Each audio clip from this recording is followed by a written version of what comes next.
Deer Forest, the brand new PvP Battle Royale mode that requires no gems, no gear, and is absolutely free to play, even based matchmaking friendly, that's over in China, is now coming to us over here in North America as well. This update that is here in the patch notes, which I'm about to unpack with you completely, is coming to us on the 9th of August, which is literally only 2 days away. This is incredible. By the way, if this does hit, I will be doing a live stream of this game mode for multiple hours, experiencing it, breaking it down, and going live with you. Make sure you're subscribed so you don't miss out on that. And much love to Red October for pointing me in the right direction, because I missed the notification that this actually went live. So there's a few things we're going to unpack here today, starting with Wild Brawl.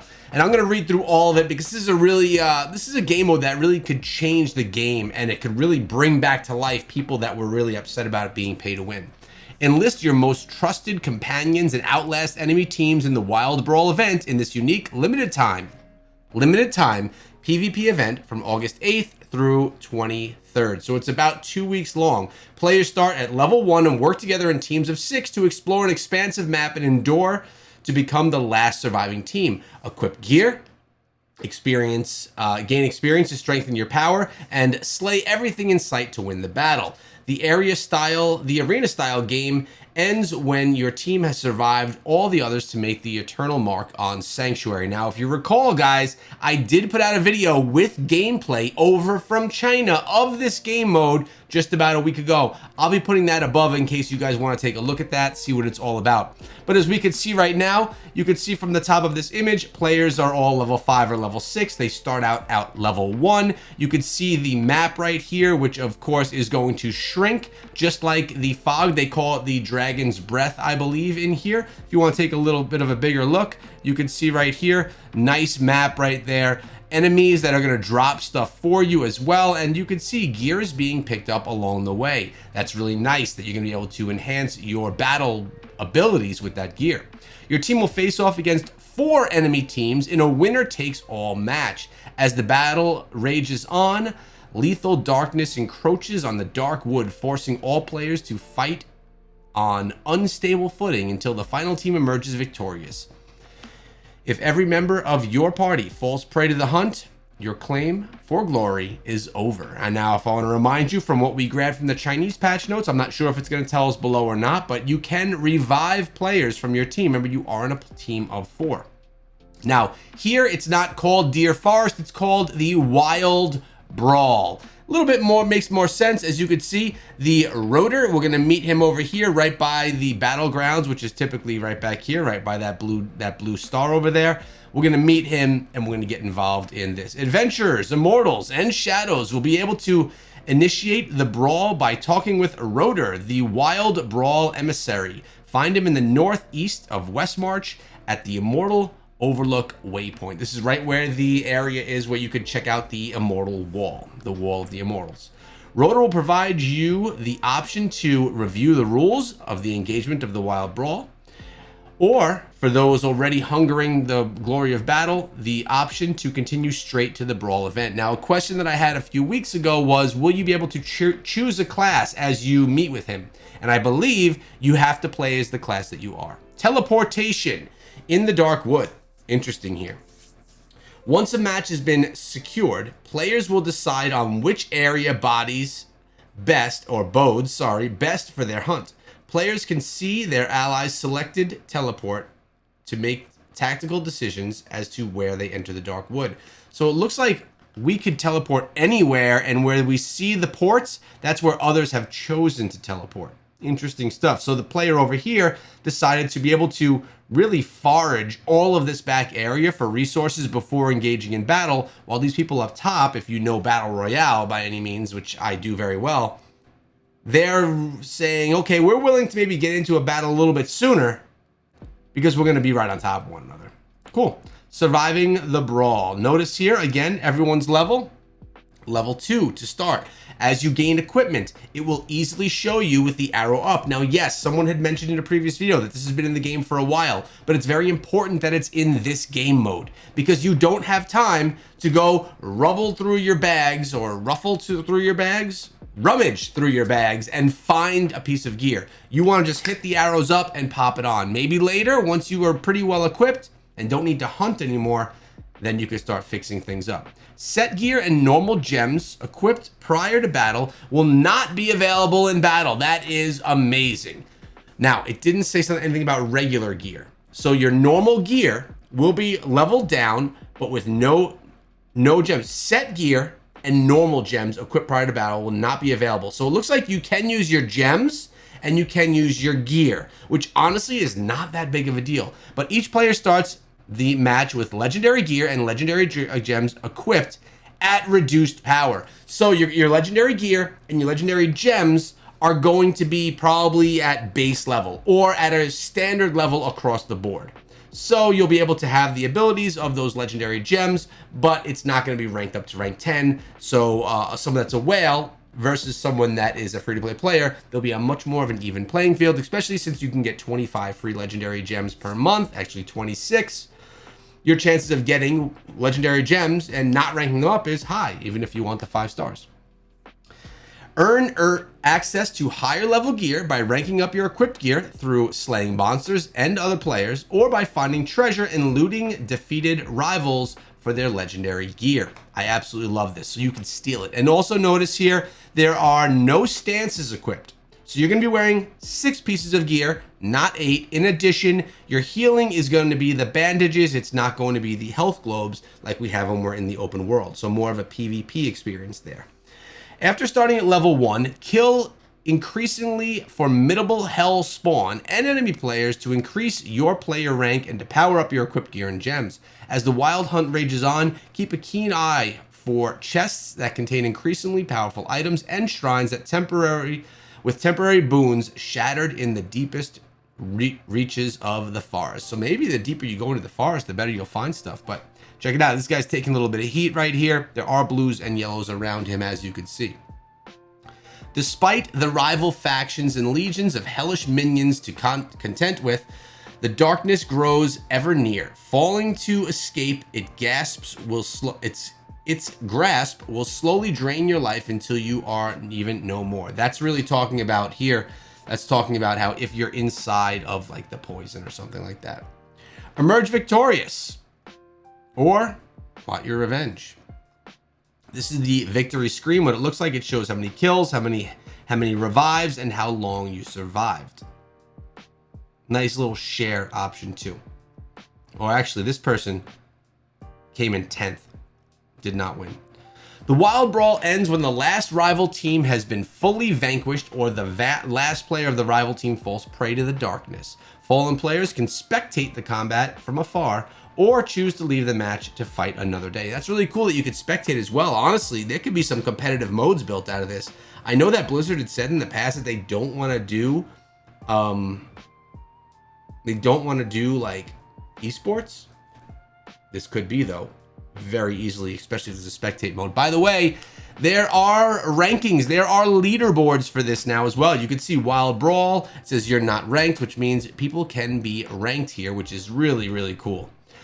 The most stalwart of warriors can earn glory by reaching the top of the Wild Brawl event leaderboards. Enjoy this all-new limited-time PvP event in Diablo Immortal. Steal your blades and endure to the last. Now, I'll tell you what. Limited time, but that doesn't mean it's always going to be limited time. If this game mode is really awesome and players want it more, it could be a more regular thing.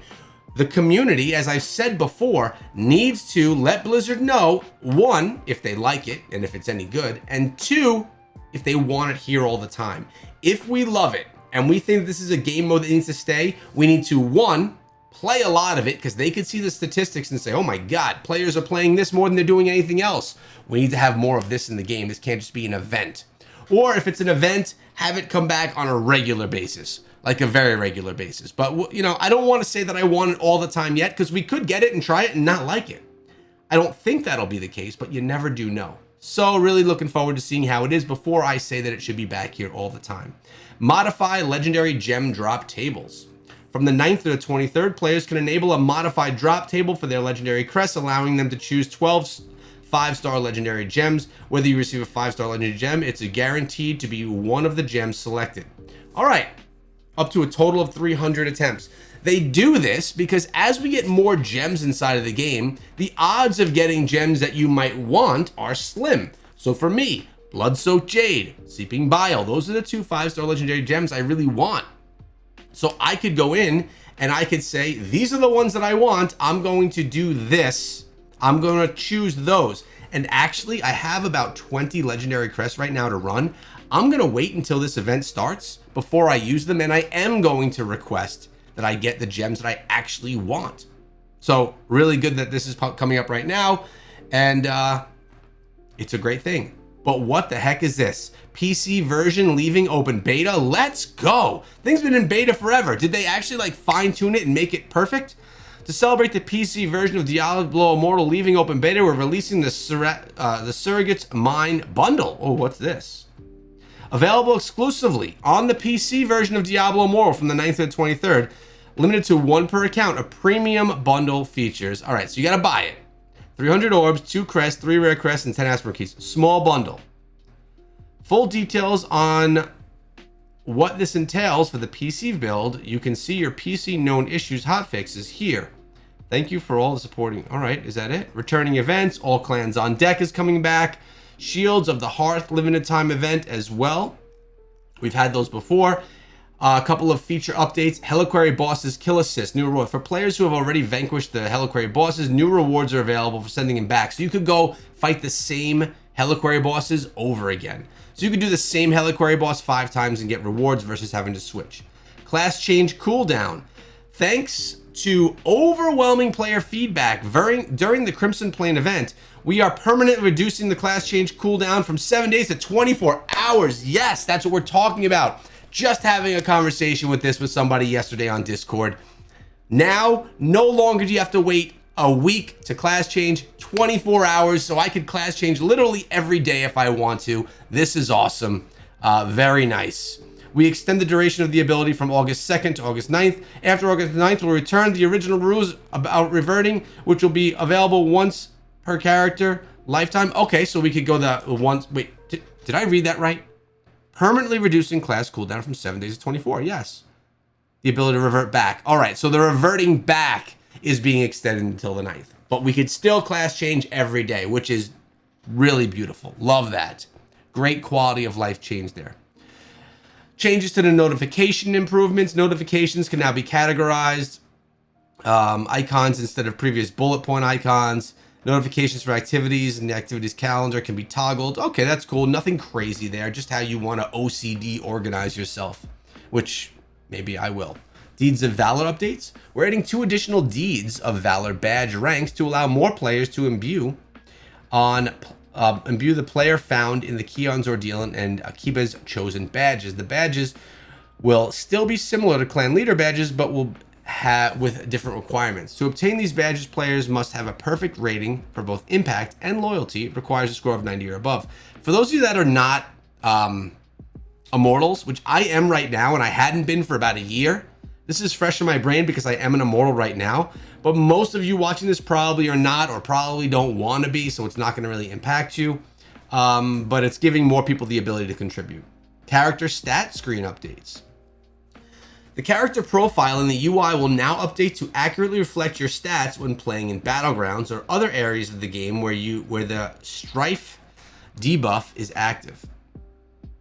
This should provide better clarity on the true measure of your power when engaging with your most fearsome adversaries in PvP content. Nice.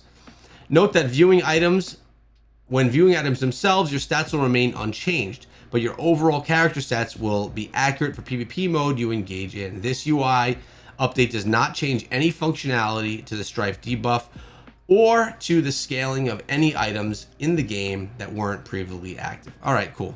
Immortal rewards increase. What? Bring this now while I'm an immortal, please. Becoming an immortal is one of the biggest honors to attain in Sanctuary. We've heard that your feedback that the access to power and rewards did not live up to the determination needed to become an immortal. Thanks for the feedback. We're refreshing and increasing the value of rewards and gameplay system for the cycle of Strife. With the first step is to increase the access to some rewards from being immortal. At Bronze 1, legendary crest available from Lieutenant is now available weekly. So that's an extra 3 legendary crests a month, guys, if you're an immortal. Stay tuned. That's nice. I like that. Cosmetic menu updates. I don't even want to look. Tell me that cosmetics are no longer class bound. Now let's read it. The cosmetics rarity menu will now include an option to view cosmetics that are unavailable to your current class, helping players to see previously earned or purchased cosmetics while playing on a class that cannot use their... no, it does not. Ugh. The Starfire Shard description updated. The Starfire Shard gem description has been updated to now include a knockback effect, which was present on the gem but previously missing from the description. The gem functionality remains the same.